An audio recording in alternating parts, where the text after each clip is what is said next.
सिद्धसुरासुरवन्दितलिङ्गं तत्प्रणमामि सदा शिवलिङ्गं कनकमहामणिभूषितलिङ्गं फणिपतिवेष्टितशोभितलिङ्गं दक्षसूयाज्ञविनाशनलिङ्गं तत्प्रणमामि सदा शिवलिङ्गं कुङ्कुमचन्दनलेपितलिङ्गं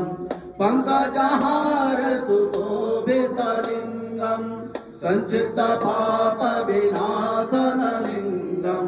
तत्प्रणमामि सदा शिवलिङ्गं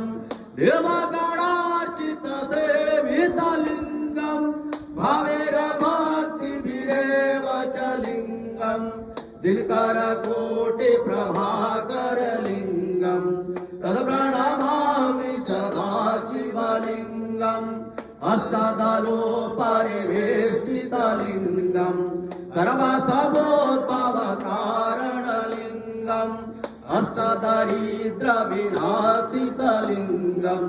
तत्प्रणमामि सदा शिवलिङ्गं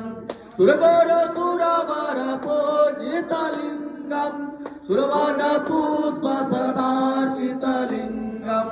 परात्परं परमात्मकलिङ्गं तत्प्रणमामि सदा शिवलिङ्गं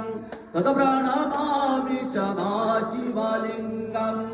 लिङ्गाश्मदकं पुण्यं यः पठेत् सुकृतो शीलोकुमारिणो ते शिवेन सह मोदते गुरुमात महादेव की रुद्र भगवान की रामचंद्र की नमामि समीसान